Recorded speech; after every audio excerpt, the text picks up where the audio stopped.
There is none besides him. ఆయన తక్క అన్యుడు లేనే లేడు.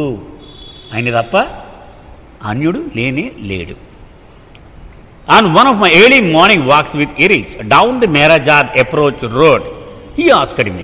రోజు కూడా ఇరిచ్తో కలిసి మార్నింగ్ వాక్కి వెళ్ళడం అలవాటు ఆ మెహరాజాద్లో ఉన్నప్పుడు ఆ రోడ్లో. ఇలా వెళుతూ ఉండగా ఓ రోజు ఇరిచి అడిగాడు, did you sleep well last night? పోయిన రాత్రి బాగా నిద్ర పట్టిందా నీకు అని అడిగాడు. ఐ రిప్లైడ్ ఎస్, బ్రహ్మాండంగా పట్టిందన్నాను నేను. He further asked, do you see dreams in your sleep? నీ నిద్రలో కలలు ఇవి నీకు వస్తూ ఉంటాయా అని అడిగాడు. I replied yes, I do see dreams except that last night I did not see one. నాకు కళ్ళు వస్తూ ఉంటాయి, అయితే పోయిన రాత్రి మాత్రం నాకు కళ ఒకటి కూడా రాలేదు అన్న. Eruch continued with his questioning. ఆయన ప్రశ్నలు మళ్ళీ వేస్తూనే ఉన్నాడు. Eruch, where do all the different characters that you see in your dreams come from? కొత్త కొత్త మనుషులు, కొత్త కొత్త పాత్రలు నీ కళల్లో తారసపడుతూ ఉంటారు. ఎక్కడి నుంచి చూస్తున్నారు వీళ్ళందరూ చెప్పగలరా అని అడిగాడు. ఎక్కడి నుంచి చూస్తున్నారు వీళ్ళు? I answered, I guess they come from the sub conscious mind which creates them. నా లోపల సబ్ కాన్షియస్ మైండ్ అంటే ఉపచైతన్య పరిస్థితిలో ఉన్నటువంటి ఆ మనస్సులో నుంచి ఈ పాత్రలన్నీ పుడుతున్నాయి అని ఇంటి పుస్తకంలో చదివింది చెప్పాడు. It is commented, is not it strange that the mind creates so many different characters while dreaming, and no matter how ridiculous the situation in the dream may be, you perceive the dream as real. చూసావా నీ కల్లో ఏమవుతోంది? నువ్వేమో ఏదో చిన్న గుమస్తావు, నెలకు 500 రూపాయలు వస్తూ అని కల్లో నువ్వు రాజు అయిపోయినట్టు, ఈ రాజ్యం అంతా సేవకులంతా వంగి దండాలు పెడుతున్నట్టు, ఈ సైన్యం అంతా నీ దగ్గర నీ కమాండ్ కోసం వేచి చూస్తున్నట్టు, నువ్వు వాళ్ళకి ఉరిశిక్ష ఒకడికి వేసేస్తున్నట్టు, ఇదంతా అర్థం పర్థం లేని పాత్రలన్నీ పుట్టించుతూ ఉంటుంది. ఆ సన్నివేశాలన్నీ కళ్ళలో ఉన్నంతసేపు ఇది నిజమే, నువ్వు రాజువే. నిజానికి నువ్వు గుమస్తావైనా కూడా కళ్ళలో మాత్రం నీకు నిజమే, నువ్వు రాజుగా ఉండడం, ఈ సైన్యము, ఇదంతా కూడా. You cannot even alter the dream. ఆ కళ నువ్వు అనుకున్నట్టు కూడా మార్చలేవు. నువ్వు మార్చగలవా? పాము తరిమేస్తూ ఉంటుంది కళ్ళలో, చిచి మధ్యలో మెలకు వచ్చేసి ఇది కళ కాకుండా ఉంటే బాగుండు అనుకుంటే అది మనమే మార్చలేం దాన్ని. Even though it is the creation of your own mind, అది నీ మనసు పుట్టించిందే అయినా నువ్వు మార్చలేకపోతున్నావు దాన్ని, ఆ కళని. Is not that so? అవును కదా అని అడిగాడు. What ఇరిచ్ was saying was very interesting. ఆలోచించింది చాలా చాలా మంచి విషయం ఇరిచి చెప్పేది, నిజమే అనిపించింది. And I also knew that the best part was yet to come. అప్పుడు అనిపించాము ఈరోజు చెప్పదలుచుకున్నాడు ఇరిచ్, ఇంకా అసలు విషయం ఇంకా రాలేదు, మనం కొంచెం ఓపిక పడితే వస్తుంది అది కూడా అనిపించింది. For Erich never indulges in idle gossip. ఎప్పుడు అర్థం పర్థం లేని ఊసిపోని కబుర్లు ఎప్పుడు ఇరిచి మాట్లాడు. ఆయన ఒక సత్యం చెప్పాలంటేనే మాట్లాడతాడు, లేకపోతే మాట్లాడు, అనవసరంగా మాట్లాడ్డాడు, వీడి గురించి వాడి గురించి ఇలాంటివి మాట్లాడు. In reply to Eruch I said, అప్పుడు మరి ఆయన ప్రశ్న వేశాడు కదా, అందుకని నేను అన్నాను, well now that you mention it I recognize that although the dream is the creation of my mind I do not control it. Correct, నువ్వు చెప్పింది ఇరిచ్, నేను కూడా ఒప్పుకుంటాను. నా మనసే ఈ కళ పుట్టించింది, కానీ నా మనసు యొక్క నియంత్రణలో లేకుండానే కళ అంతా నడుస్తూ ఉంటుంది. కరెక్ట్ అది అన్నా. I had never given it a thought before. చూసారే, మీరు చెప్పినాక నేను ఈ పాయింట్ గురించి ఆలోచించలేదు. నా మనసే పుట్టించింది, కానీ దాని చెప్పు చేతుల్లో కళ ఉండలేదు, దానికి స్వతంత్రంగా వెళ్ళిపోతుంది కళ అంతా. Erich chuckled and commented. నవ్వి ఇరిచ్ ఇలా చెప్పాడు, that is how it is with the so called world which we accept as real. మనము యథార్థము నిజము అనుకుంటున్న ఈ ప్రపంచం కూడా అంతే. All the things that you see, all the people you interact with, all the different places that you live in, and all the work that you do, all these does not exist except in your dream, in your imagination. నువ్వు చూసేదంతా, నువ్వు మాట్లాడే ప్రజలు, నువ్వు ఎక్కడెక్కడ రకరకాల చోట్లకు వెళుతున్నావు, ఇవన్నీ నువ్వు చేసే పనులు, ఇవన్నీ కలలోనే అస్తిత్వం కలిగి ఉన్నాయి. నిజానికి అవి ఏవీ లేవు. ఇది యథార్థం. నీ ఊహలోని, నీ కల్పనలోనే ఇవి ఉన్నాయి. It is strange that people are constantly making an effort to make the dream better and better instead of awakening from the dream. మనిషి తాపత్రయం ఎప్పుడు కూడా బాబా ఈ కళని ఇంకా బాగా ఉండేలాగా, ఇంకా బాగా ఉండేలాగా, ఇంకా బాగా ఉండేలాగా చేసేయని తాపత్రయపడుతూ ఉంటాం మనం. అంతేగాని ఈ కళ నుంచి మెలకు వచ్చేసేలా చేసేయి బాబా అని మనం ఎప్పుడూ అనుకోం. మనిషి తాపత్రయం ఎప్పుడు ఈ కళ ఇంకా బాగోవాలి, ఈ కళ ఇంకా బాగోవాలి అని. One has no control over this never ending dream. ఇది అంతులేని ఈ కళకు ఎలాంటి నియంత్రణ లేదు మనిషికి. And yet every one's effort is mostly to make the dream better. పొద్దున్న లేచిన దగ్గర నుంచి ఈ జీవరాశులన్నీ లేవుస్తాయి. ఒక పేడ పురుగు, ఒక పక్షి, ఇవన్నీ మనిషి. వీడు లేచి స్నానం చేసి టై కట్టుకుని ఆఫీసుకి పోయేవాడు, ఎవరిని చూసినా కూలివాడు కూలికి వెళ్ళిపోతాడు. ఇవన్నీ వాడేంటంటే ఈ కళను మరింత మెరుగుపరుచుకోవడం కోసం వాడు తాపత్రయం.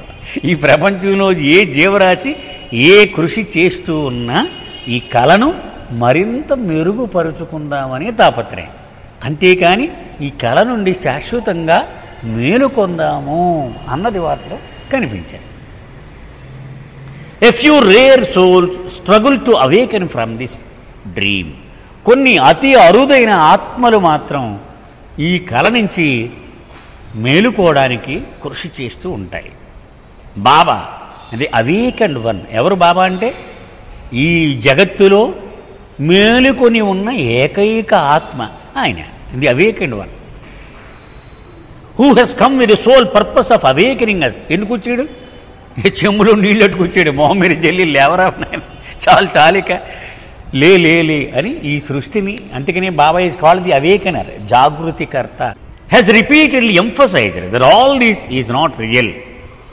ఇదంతా ఈ నిజము కాదు అని అనేక పర్యాయాలు నొక్కి వక్కాణించాడు ఆయన. And the more we struggle with the dream, the more we try to change it, the more we get bound in it. ఈ కళని ఎంత మారుద్దామని తాపత్రయపడితే అంతగా ఆ కళలో కూరుకుపోతాం మనం. ఊబి అని ఉంటుంది చూడండి. మనం ఆ ఊబిలో నుంచి వాడు మామూలుగా ఉండిపోతే ఏం అవ్వడు. కానీ వాడు బయటకు వచ్చేనాక ఏమైనా తాపత్రయపడితే నెమ్మదిగా అడుగు అడుగు అడుగు లోపలికి పోతూ ఉంటాడు. అబ్జర్వ్ చేయొచ్చు మనం. అలాగే ఏదైనా ముళ్ళు కూర్చుకున్నా, ఏదైనా ఒక వెపన్ కూర్చుకున్నా ఫోన్ చేస్తే డాక్టర్ చెప్తాడు ఉన్నది ఉన్నట్టుగా తీసుకురాని మీరేం కెలకండి అంటాడు. మనం ఏమన్నా చేసేవంటే ఇంకా లోపలికి వెళ్ళిపోద్ది. ఏమి చేయదు, ఉన్నది ఉన్నట్టు వచ్చేయండి ఇక్కడ నేను చేస్తానంటాడు. అందుకని ఈ మాయని ఇంకా మార్చేద్దాం, ఇంకా బాగు చేసేద్దాం, ఇంకా చేసేద్దాం అంటే ఇంకా తగులుకుపోతాం దానిలో మనం. So what needs to be done is to direct all the efforts towards awakening, and one day by Baba's grace your eyes will open, and what that happens, what you will find, nothing అని అప్పుడు చెప్తున్నాడు అనమాట. అంచేత నీ కృషి అంతా ఈ కళ నుంచి మేలుకోవడానికి బదలాయించు. అప్పుడు ఏదో ఒక రోజు బాబా ఆయన కృపను నీ మీద వర్షింపజేసి నీ కళ్ళు తెరుచుకునేలా చేస్తాడు. ఆల్ దిస్ అప్పుడు ఏమవుతుంది? ఏమీ లేదు, ఇదంతా ఉట్టిదే, వేస్ట్, ఇదంతా తాపత్రయం అంతా అనవసరం. All this which you thought was real suddenly disappears. ఇప్పుడు దాకా నువ్వు దేనికోసం తాపత్రయం పడ్డావు, ఇదంతా నిజం అనుకున్నావు, అది ప్రొజెక్టర్ స్విచ్ కట్టెత్తే ఆగిపోయినట్టుగా ఆ బొమ్మ ఆగిపోద్ది. అక్కడ ఏం లేదు, అక్కడ శూన్యం. None of it remains except him, your all pervading beloved. సర్వము వ్యాపించి ఉన్న నీ ప్రియతముడు మాత్రమే నీకు దర్శనమిస్తాడు గమ్యం చేరిన తర్వాత. Not only that, even you cease to exist and your existence is merged in he's and you become one with him.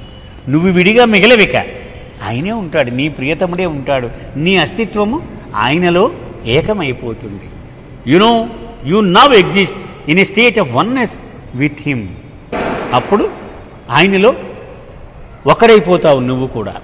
You experience oneness with your beloved. నీ ప్రియతముడితో ఒకటే అయిపోతావు నువ్వు. Whether you say it is all him or it is all you, it is one and the same, for there is nothing else. నువ్వు ఒకడే ఉన్నావా, ఆయన ఒకడే ఉన్నాడా, నువ్వు ఏదైనా అనుకో, కానీ ఉన్నది మాత్రం ఒకటే.